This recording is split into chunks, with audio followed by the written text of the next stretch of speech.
For a long time, I have thought about making a video series on mental illness. I am just one of a million people making videos on YouTube. So the likeliness that this series that I'm going to create will go viral or, I'll get thousands and thousands of views is pretty low, but I'm still going to do it anyways. Because if it can help one person, I will be satisfied. I think what spurred me to do this I know what spurred me to do this was something that happened yesterday. So about 10 years ago, when I had my first manic episode, and I was running around Atlanta, Georgia, thinking I was Jesus Christ and telling people all I'd eaten in 3 days was bread and water and acting all kinds of fucked up. I was put in the hospital, and I was diagnosed with bipolar 1 disorder. Since then, I have been hospitalized 14 or 15 times in 10 years, both for depression and manic episodes like that. I do crazy shit when I'm manic. I go out in public and take off my clothes and walk out in front of moving vehicles and traffic, and it's nuts. And I'm on disability for it. It's been a struggle. It's been a struggle to stay afloat financially. It's been a struggle to have people in my family understand the way mental illness works. It has been a struggle sometimes to shower, to get out of bed, to go to bed. Mental illness is two things. It is, first off, invisible, because you can never look at a person and know that they have a mental illness. And it is ugly, because the things it does to you, it can make you suffer in a way that few things can make you suffer. But yeah, so about 10 years ago, I was diagnosed with bipolar 1 disorder, and I recently had another manic episode where I did a bunch of crazy shit, and I was in the hospital, and I get a call from Medicare, which is my insurance since I'm on disability, and they were investigating some claims yesterday, day before yesterday. They were talking about the claims. They said, did you receive this service in the hospital, that service in the hospital? And I was like, yes. And they said, we see you're diagnosed with schizoaffective disorder. And I said, what? I'm diagnosed with what now? And the dude was like, yeah, you're diagnosed with schizoaffective disorder, bipolar type. And I was shocked, because apparently sometime in the past 10 years, during my 11 hospitalizations at this particular psychiatric institute, my diagnosis had been completely changed from bipolar disorder to something that is, some might say, is significantly more impactful and severe. And so I've spent the past day and a half in fucking bed. I have just not been doing great. In essence, nothing changes. I still have the same problems. All of the symptoms are the same. Just because I have this new label doesn't mean that I have magically gotten worse because there is a new word that I can attach to myself. But in some ways, it makes me feel like the challenges that I have to overcome to get out of this hole that I'm in are even more significant. It makes sense, though. The research that I've done about schizoaffective disorder since then, when it talks about the symptoms I've experienced when it comes to psychosis, there were a period of years where I would have these kind of psychotic paranoia panic attacks for multiple hours a day. I would just literally curl up in bed for several hours a day. And I couldn't go anywhere. I couldn't do anything. If I was at a public function or a family's house or a family member's house, I had to make sure there was a room I could retreat to in case I had one. The manic episodes that I have, I guess, have elements of psychosis that most bipolar 1 people don't. The personality, the things about my personality that can be unusual. I hear you say something and I don't know how to respond in a way that's not just a normal person not knowing how to respond. A lot of stuff that I've read about schizoaffective disorder makes sense for me. So now I'm coming to an understanding of why I am the way I am, in a way that I didn't before as bipolar. because I felt like there were other things that I experienced that were more than just bipolar. And so, excuse me for a minute while I hit my vape. But, so I kind of want to talk about mental illness a bit. And I want to go back to what I mentioned before about invisibility of mental illness and ugliness of mental illness. We have all kinds of advocacy going on in 2019. Advocacy for women, advocacy for the LGBTQ, of which I'm a part, advocacy for people of color, for Native Americans, immigrants, refugees, all of these things that are absolutely wonderful. One thing that we don't have right now, at least on the scale that we do these other movements, is advocacy for mental illness. It is an invisible disease. Anyone can suffer from it. Doesn't matter what color you are, doesn't matter where you're from, doesn't matter how gorgeous you are, doesn't matter how not gorgeous you are.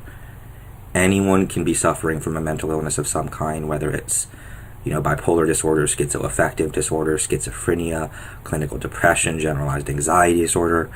And I think that the lack of a central group is what makes advocacy so difficult. Because you can put a bunch of women together, you can put a bunch of gay men together, you can put a bunch of people of color together, you can put a bunch of refugees, a bunch of immigrants, a bunch of Native Americans all together.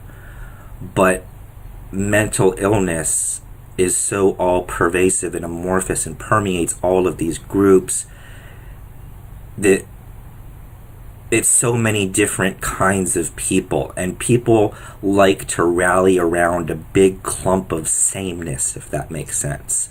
Something that you can look at and say, that's a person of color, that's a woman, that's a refugee, that's an immigrant, that's a gay man, that's a trans person. Mental illness isn't like that. And it's so hard for the mentally ill, because when you have an illness that people can't see, that makes you appear able-bodied, when you're on disability like me, a lot of people think, well, you look fine, you should be able to work. You're just not applying yourself. You're not trying hard enough. And the thing people don't realize is, for people who are mentally ill, existing is more difficult for us than any job you could go to. I mean, that's not necessarily true, because there are some jobs that are incredibly difficult, incredibly taxing, and, destroy your body, but you get what I'm saying. The majority of jobs that a person is going to go to, being mentally ill is a difficult enough job. And if it has made your life so difficult, or made a person's life so difficult that they are unable to work, the last thing you want to do is judge them. The last thing you want to do is say to them, you're just not applying yourself. You need to try harder. Because you don't know what's going on in this little room with me. This room that I'm in and day out. Because I don't have the finances, the vehicle, the means to go out and do things like people, like most people do. You don't know what it's like to be here day in, day out, by yourself. All your friends have moved out of state. You don't really have anyone. I have people I talk to on the phone, the friends that have moved, and things like that. And I have some internet friends as well. But for the most part, it's just me here. And you don't want to know where my mind goes. And the thing is there are many people like me that are looking for acceptance, looking for the validation of the fact that they have something wrong, and not a bunch of people telling them, oh, you're fine, you just need to do this, you just need to do that. Validating that pain is so important. Validating that person's illness is so important. Validating what they go through. Understanding that when they say I couldn't get out of bed today, it's not just the person laying in bed and just saying, oh, I can't get out of bed today, I'm just not feeling too hot. It is literally a crippling, it is like a crippling, suffocating blanket. And you're, not only can you not breathe, it's like your soul can't breathe. And you just lay there and lay there and lay there and go back to sleep and go back to sleep and go back to sleep until your whole body hurts because you have been in bed so long. Normal people don't operate like that. That's what I can't get out of bed is like for a mentally ill person. That's not what I can't get out of bed is like for a normal person. There's so many differences in our realities and other people's realities, and I guess I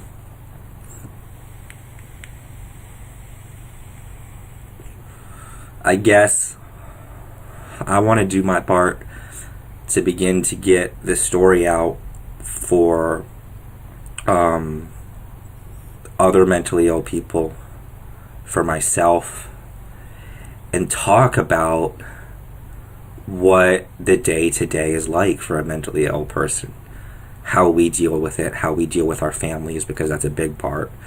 You know, your family will say they understand and they'll say they're supportive, but when it comes down to it, most of them are only willing to do, they're only willing to do the amount that they can do that keeps them comfortable in their little box so they can say, I helped. You know, when it comes to real sacrifice, when it comes to real investment of time, when it comes to real investment of attention, a lot of members of my family and other people's families aren't willing to do that.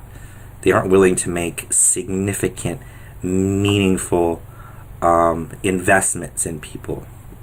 Because, you know, it's easy to do little. It's easy to do just enough. It's easy to, you know, give a little of this, a little bit of money, a little bit of time, enough that makes you feel good, like you've done something. But when it comes to really investing, really helping a person, not even necessarily monetarily, that's when my family, that's when a lot of people's family, they just don't want to. And that is a struggle for a lot of mentally ill people. It's isolation, because those people don't understand. They don't get it.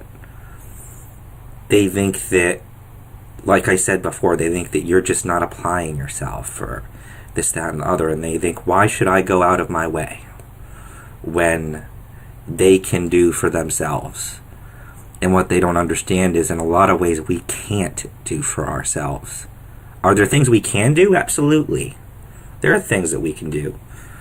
But there are a lot of things that we can't do that other people think we can. And because they think that we can do them, but we're just not, they don't want to help. They don't want to be there.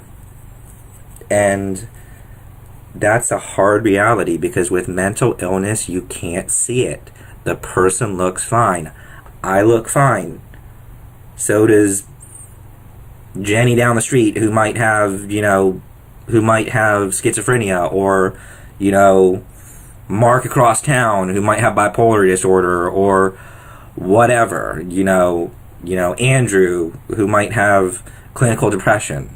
We all look fine, because it's a disease of the brain, which you can't see. So, you know, if a person has some kind of physical disability, or even, you know, some kind of cognitive handicap like Downs, I believe it is, that changes the way your facial structure is. If you can see it, if a person can see that illness, they are much more likely to validate it.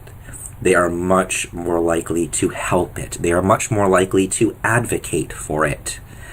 Because humans, it's like that saying, seeing is believing.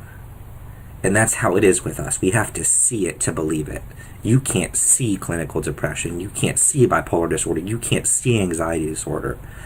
You can't see what I apparently have, schizoaffective disorder.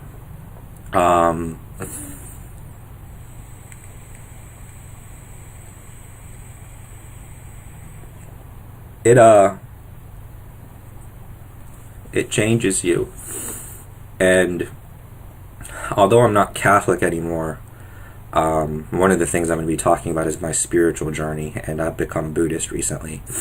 I was going to wait to talk about that because I wanted to have a full 6 months of me practicing Buddhism to talk about it in a public forum like Facebook or on YouTube, and I'm at about 5.5, so I'm there, almost there.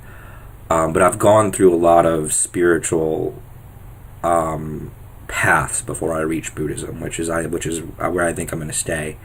But one of them was Catholicism. That was one of the first ones that I began to investigate because I had this manic episode that felt so much like the spiritual ecstasy. And in some ways, I think there is some validity to the ecstatic experience a person has during a mania. I think there is some kind of opening of a chakra that's going on. But one of the things that attracted me to Catholicism was finding a religion that explained that ecstasy. And once I got into Catholicism, initially through reading The Interior Castle by St. Teresa of Avila, where she talked about those kind of ecstasies that were so similar to what I experienced in some ways. Once I got into Catholicism, one of the other concepts that I really gravitated towards was the concept of suffering, and how there is virtue, there is holiness even in suffering. And I think that in being schizoaffective and suffering in the way that I have, I feel like I've gained something. I feel like I have come to a deeper understanding of what it is to be human, because to be human is to suffer. And there are a lot of parallels to that in Buddhism as well. And I feel like every single day that I can't get out of bed, every single day that I am not understood, every single day that I am not able to understand myself, every day that I might be lonely, that suffering is teaching me something. And I think that is one of the reasons why I would never take my life. Because I know that there is meaning in my suffering. And I think that for a lot of people who take their own lives, especially the mentally ill, they feel like there's no meaning in their suffering, that it's senseless. But I think there is meaning, and I think there is reason for it. Not because I, did this bad thing or that bad thing. Although karma is a thing, and, you reap what you sow, and I have no clue what my most recent past life was, and maybe I did put myself in a position where I have to experience this to purify, but I'm going off on a tangent. What I'm trying to say is there is virtue in suffering, and I think that is my lesson. That in suffering, in going through what I go through on a daily basis, I am learning what it is to be human. I am becoming more human, and I am able to help people through my, tarot card business. I read tarot cards, and I'll talk about that at some point as well. I am able to help other people process their shit. And when you suffer and you're able to conceptualize it and understand it and in some ways embrace it, you are able to help others who are suffering. And that is my goal in life. My goal in life is to help other people in whatever way I can. So thank you for watching. I don't know how frequent these videos are. I might make one every few days, one a week. I make a couple in one day and upload them, but I hope you stay tuned. And I don't think I said it, but my name is Matthew. And I look forward to continuing to make these videos, whether just a couple people watch them, or a bunch of people watch them, or even if no one watches them, because it does help me in some way. So I hope you enjoy or learn something meaningful as you accompany me on this journey. Thank you.